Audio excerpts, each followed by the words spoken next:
नमस्कार दोस्तों, हाजिर हूँ एक नई अपडेट के साथ। आज बात करेंगे एक ऐसे पत्र की जिसका कि बेसब्री से जो है इंतजार भी किया जा रहा है और काफ़ी समय से जिज्ञासा का विषय बना हुआ है। आप लोग यहाँ पर पत्र के माध्यम से देख रहे हैं, ये पत्र जारी किया है महानिदेशक महोदया ने। जी हाँ, आप लोग सही सुन रहे हैं।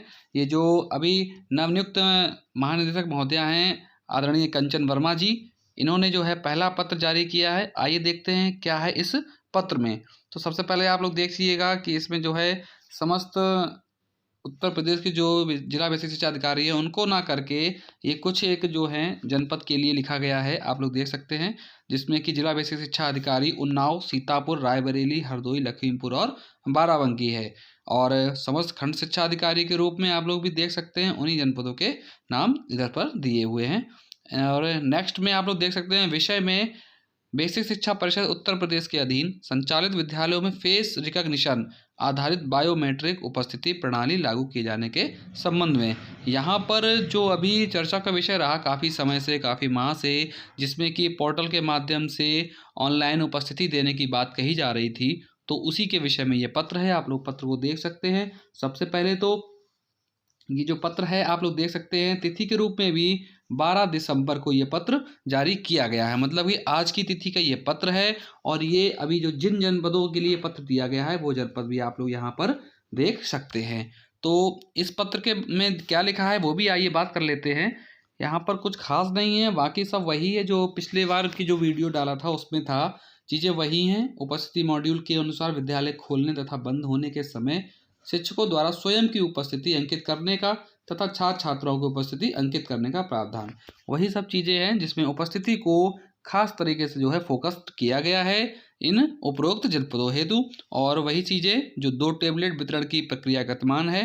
टेबलेट वितरण प्रक्रिया पूर्ण होने के बाद समस्त विद्यालय में फेस रिकॉग्निशन आधारित बायोमेट्रिक उपस्थिति प्रणाली लागू किया जाना प्रस्तावित है। ये तो चीज़ें पहले से चले आ रहे हैं, गतिमान भी हैं, कई पत्र जारी हुए हैं इस बायोमेट्रिक उपस्थिति को लेकर के। एंड नेक्स्ट पैराग्राफ में वही चीज़ें हैं कि पूर्व में पत्र जारी हो चुका है यूपी डेस्को का।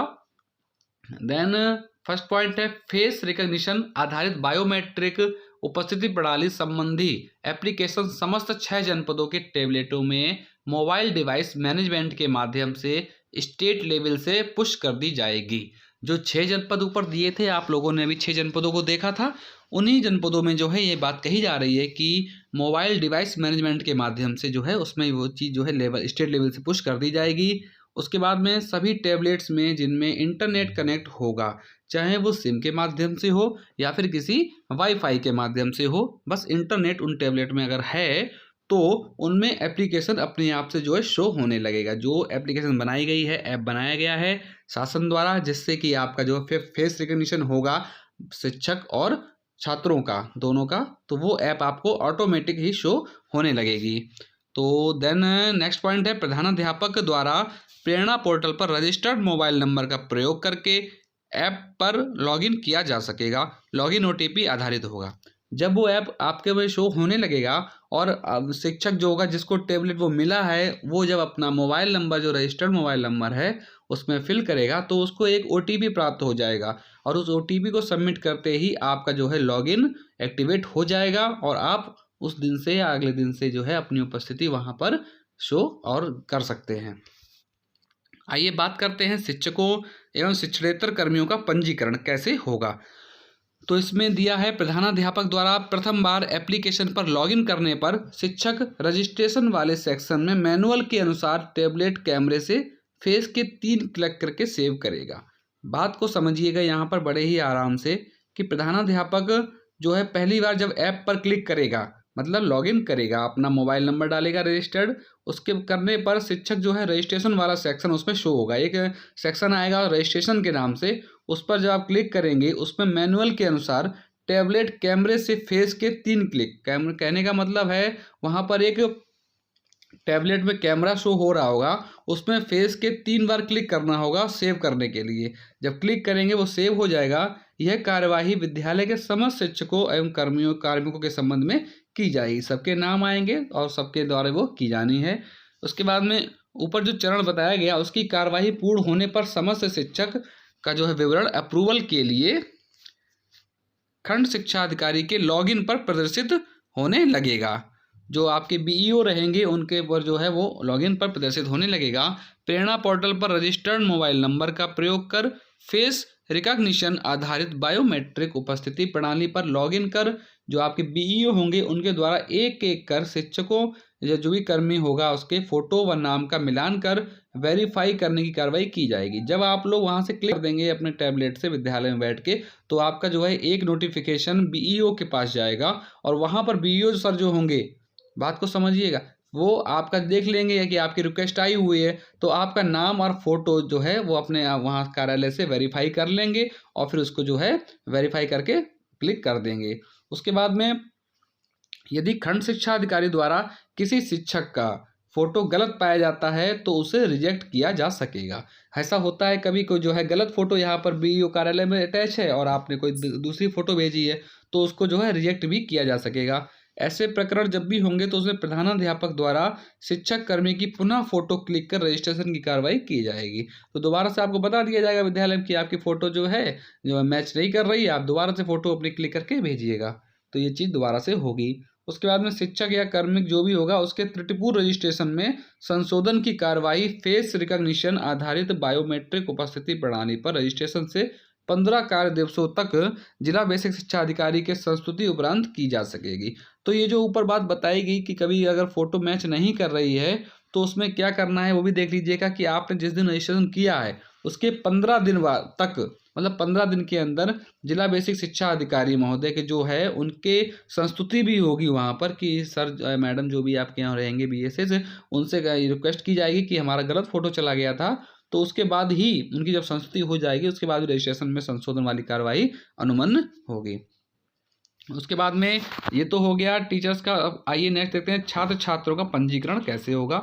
इसमें लिखा है समस्त शिक्षकों कार्मिकों के खंड शिक्षा अधिकारी के द्वारा वेरीफाई करने की कार्यवाही पूर्ण होने के बाद जिन विद्यालयों में दूसरा टैबलेट है, जैसे कहीं एक है कहीं दो है, अगर कहीं दूसरा टैबलेट है तो उसके प्रयोग हेतु प्रधानाध्यापक द्वारा वरिष्ठतम शिक्षक को चुनते हुए लॉगिन इनेबल किया जाएगा। एक तो हेड सर ने कर दिया आपका इनेबल, उसके बाद जो वरिष्ठ शिक्षक है दूसरा टैबलेट उसको मिलेगा तो वो भी अपने नंबर से वही प्रक्रिया अपनाएगा और वहाँ से जो है अपना लॉगिन इनेबल कर लेगा।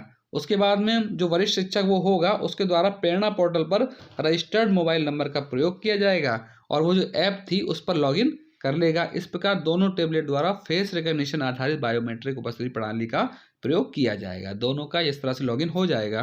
फिर है उक्त कार्रवाई पूर्ण होने के बाद प्रधानाध्यापक समस्त शिक्षकों कर्मियों या जो भी प्रभारी प्रधानाध्यापक है या फिर जो भी अधिकृत वरिष्ठ शिक्षक है उसके द्वारा फेस रिकॉग्निशन आधारित बायोमेट्रिक उपस्थिति प्रणाली पर लॉगिन करने के बाद में छात्र रजिस्ट्रेशन वाले सेक्शन, एक तो आपका हो गया टीचर रजिस्ट्रेशन हो गया, अब आएगा स्टूडेंट रजिस्ट्रेशन का कॉलम रहेगा, उसमें सेक्शन पर क्लिक कर दिया जाएगा। फिर आएगा कक्षा सेलेक्ट करने पर जो सारी कक्षाएं दी होंगी, अगर आपका प्राइमरी है तो 1 से 5 और अगर कंपोजिट है तो 1 से 8 या फिर जूनियर है तो फिर 3 कक्षाएं 6, 7, 8 आप वहाँ पर शो हो जाएंगी। तो उन पर जो है कक्षा सेलेक्ट कर ली जाएगी और उस पर रजिस्टर्ड उस कक्षा के समस्त छात्रों की सूची आपको शो होने लगेगी। जितना छात्र आपके नामांकित है कक्षावार वो आपको वहाँ पर शो होने लगेगा। उसके बाद क्या है, सूची के प्रत्येक छात्र जो भी रहेंगे छात्र उनके नाम के सापेक्ष रजिस्ट्रेशन करने के लिए टैबलेट कैमरे से उनके फेस, जब आप उस पर क्लिक करेंगे वही चीज़ है जो 3 बार क्लिक करना है आपको, वहाँ पर जब फेस करेंगे 3 बार आप लोग क्लिक करना है, वो उसका बच्चे का फेस जो है वहाँ पर सेव हो जाएगा। इस तरह से छात्र के रजिस्ट्रेशन के सापेक्ष अप्रूवल की आवश्यकता नहीं होगी। जैसे कि आपके अप्रूवल के लिए बीईओ सर के पास जा रहा था अप्रूवल के लिए रिक्वेस्ट, लेकिन यहाँ पर कोई भी अप्रूवल नहीं चाहिए होगा, डायरेक्ट जो है क्लिक करते जाइए सेव होता जाएगा। यह कार्रवाई विद्यालय के समस्त छात्रों के संबंध में किया जाएगा, कोई बच्चा इसमें छूटेगा नहीं क्योंकि वहाँ पर लिस्ट आ रही है हर बच्चे की जो है इंडिविजुअल। उसके बाद है छात्र छात्राओं जो रहेंगे उनके त्रुटिपूर्ण रजिस्ट्रेशन में संशोधन की कार्रवाई फेस रिकॉग्निशन आधारित बायोमेट्रिक जो प्रणाली रहेगी रजिस्ट्रेशन से 15 कार्य दिवसों तक खंड शिक्षा अधिकारी की संस्तुति के बाद की जा सकेगी। वही चीज़ है जो आपका जो मैटर था वो जिला बेसिक शिक्षा अधिकारी महोदय के पास जा रहा था, लेकिन अगर बच्चों का कोई भी करेक्शन करना रहेगा तो वो 15 कार्य दिवस वही चीज़ है, लेकिन वो बीईओ लेवल से हो जाएगा सॉल्व। ये तो हो गया बच्चों। उसके बाद में आया शिक्षकों की कर्मियों की उपस्थिति का अंकन। शिक्षकों की कैसे होगी उपस्थिति, तो इसमें देखिए क्या है, ये जरा महत्वपूर्ण है, ध्यान से देखिएगा। यहाँ पर है कि फेस रिकॉग्निशन आधारित बायोमेट्रिक उपस्थिति प्रणाली पर लॉगिन करने के बाद शिक्षक उपस्थिति अंकित करें। यहाँ पर है, जब आप उपस्थिति प्रणाली पर लॉगिन करेंगे उसके बाद उपस्थिति अंकित करेंगे, टैब पर क्लिक करने पर कैमरा स्वतः ही चालू हो जाएगा। कैमरा वहाँ पर जो होगा वो लाइव फोटो लेगा, क्योंकि तो जैसे ही आप क्लिक करेंगे कैमरा जो है स्वतः ही ओपन हो जाएगा। शिक्षक अपना चेहरा दिखाते हुए अपनी आंखों को झपकाएगा तथा ओष्ठ क्रियाशील रखेगा। बात को समझिएगा, जब आपका चेहरा उस कैमरे के सामने आएगा तो आपको जो आंखों को 1, 2 या 3 बार झपकाना है, मतलब कि ऐसा लगे कि वो आंखें जो है मूवमेंट कर रही हैं। एवं ओष्ठ, जो आपके लिप्स हैं, होंठ हैं, उनको भी क्रियाशील रखना है, ऊपर नीचे करना है, जिससे कि पता चले कि ये भी जो है क्रियाशील हैं, एक्टिव हैं। कोई किसी प्रकार की फोटो नहीं रखी गई है उस कैमरे के सामने, एक व्यक्ति होना चाहिए प्रत्यक्ष रूप से, ये चीज़ यहाँ क्लियर की गई है। उनकी उपस्थिति स्वतः ही अंकित हो जाएगी, वो कैमरा जो है सेट कर लेगा। एक बीप की आपको जो है साउंड भी सुनाई देगा यहाँ पर, और नाम सहित उपस्थिति अंकित होने की पुष्टि संबंधी मैसेज जो होगा वो स्क्रीन पर आपको शो होने लगेगा। उनका नाम भी लिख के आएगा और प्रेजेंट का भी वहाँ पर जो है मार्क बन जाएगा, जिससे कि आप जान जाएंगे कि आपकी उपस्थिति सेट हो गई है। इस प्रकार से सभी शिक्षक कर्मी एक एक कर अपनी उपस्थिति वहां पर इसी तरह से अंकन कर लेंगे। एक बार में एक व्यक्ति का ही उपस्थिति अंकित होगा, इस चीज का विशेष ध्यान रखिएगा। इसके बाद छात्र छात्राओं की उपस्थिति का अंकन कैसे होगा उस पर भी बात कर लेते हैं। समस्त छात्रों के रजिस्ट्रेशन की कार्रवाई पूर्ण होने के बाद प्रधानाध्यापक द्वारा जो या फिर कोई वरिष्ठ अध्यापक है उसके द्वारा फेस रिकॉग्निशन आधारित बायोमेट्रिक जो उपस्थिति प्रणाली है उस पर लॉगिन करने के बाद छात्र उपस्थिति अंकित करें। ये एक चीज़ रहे, वहाँ पर ऑप्शन रहेगा ये वाला, इसको ध्यान रखिएगा। इस पर टैप क्लिक करने के बाद जो है वीडियो मोड पर स्क्रीन ओपन हो जाएगा, वीडियो मोड पर स्क्रीन ओपन हो जाएगा। उसके बाद क्या है, कक्षावार उपस्थिति, एक से अधिक छात्र छात्राओं की उपस्थिति एक साथ अंकित की जा सकेगी। जैसे कि मान लीजिए सारे बच्चे बैठे हुए हैं तो एक बार आप वीडियो आधारित वाला ले लीजिएगा, क्लिक करिएगा और सारे बच्चे उसमें एक बार में ही सेट हो जाएंगे। यदि मान लेते हैं, वो उसका भी यहाँ पर देखिए आपको ऑप्शन दिया गया है, यदि किसी छात्र की उपस्थिति वीडियो मोड में नहीं अंकित हो पाती है तो शिक्षक उपस्थिति की भांति उसकी उपस्थिति दर्ज कर सकेंगे। कहने का मतलब है आप मैनुअली भी वहाँ पर जो है आप उनकी प्रेजेंटी जो है शो कर पाएंगे। ठीक है। इसके बाद में शिक्षकों की उपस्थिति प्रतिदिन विद्यालय खोलने तथा बंद होने के समय अंकित की जाएगी। वही चीज़ें जो पहले बताई गई थी, विद्यालय जब खुलेगा वो टाइमिंग, और जब आप क्लोज करेंगे विद्यालय को वो टाइमिंग पर आपकी उपस्थिति जाएगी। और पायलट प्रोजेक्ट के अंतर्गत शिक्षकों कर्मियों की उपस्थिति विद्यालय समयावधि में किसी भी समय अंकित की जा सकेगी। जो पायलट प्रोजेक्ट चल रहा है इस समय ये चीज़ नहीं है कि आपको सही समय पर अंकित करनी है 9 बजे या फिर जो है इधर पे 3:30 बजे, उसके माध्यम से यहाँ पर आप कभी भी जो है अपनी उपस्थिति दर्ज कर लें, क्योंकि ये पायलट प्रोजेक्ट है। यहाँ पर केवल जो है चेक किया जा रहा है, ट्रायल लिया जा रहा है कि सब कुछ सही चल रहा है कि नहीं। तो फेस रिकॉग्निशन आधारित जो बायोमेट्रिक प्रणाली है इसके उपलब्ध प्रथम 15 कार्य दिवसों का डाटा शिक्षक कर्मियों का वेतन अथवा मानदेय भुगतान हेतु अथवा उनके विरुद्ध अनुशासनात्मक कार्रवाई हेतु संज्ञान में नहीं लिया जाएगा। कहने का मतलब ये है, यहाँ पर एक बड़ा ही मेन चीज़ आप लोग देखिएगा कि ये जो चीज़ लिखी है यहाँ पर आप लोग विशेष ध्यान दीजिएगा। इन्होंने स्पष्ट यहाँ पर कर दिया है कि ये जो प्रणाली लागू हो रही है पायलट प्रोजेक्ट के नाम से, इसमें 15 कार्य दिवसों का डाटा अगर कुछ भी अगर गड़बड़ होता है, सभी समय पर नहीं जा रही है फोटो या कोई भी चीज़, तो आपके खिलाफ कोई भी कार्रवाई नहीं होगी। इसके बाद में छात्रों की उपस्थिति प्रथम बार 27 दिसंबर 2023 को व उसके बाद में प्रति माह 27 तारीख को, मतलब कि एक माह में एक ही बार है, ये चीज़ ध्यान रखिएगा, अंकित की जाएगी। 27 तारीख को अवकाश होने की स्थिति में अगले कार्य दिवस तो 28 तारीख को हो जाएगी। अगर संडे या कोई भी जो है अवकाश पड़ जाता है तो अगले दिवस आप कर सकते हैं। तो छात्रों की उपस्थिति अंकित की जाएगी। इसके बाद में जो टैबलेट्स द्वारा फेस रिकग्निशन जो प्रणाली है, इसका जो ऐप है उसके प्रयोग संबंधी एक ट्रेनिंग होगी 4 दिसंबर को यूट्यूब के माध्यम से, उसको भी देखा जाएगा। जिला बेसिक शिक्षा अधिकारी तथा खंड शिक्षा अधिकारी दायित्व हुआ कि फेस रिकग्निशन जो प्रणाली है इस पर उपलब्ध डैशबोर्ड तथा रिपोर्ट के माध्यम से जनपद विकास खंड की प्रगति का नियमित जो है वही चीज़ें अनुसरण करते रहना है। यूजर मैनुअल संलग्न है, कैसे क्या चीज़ें होनी हैं, बस और कुछ ज़्यादा खास नहीं है। बाकी सब लेटर वही है। ऐसी ही जो है जानकारी के लिए आप लोग चैनल से जुड़े रहें, चैनल को लाइक करें, सब्सक्राइब करें। धन्यवाद।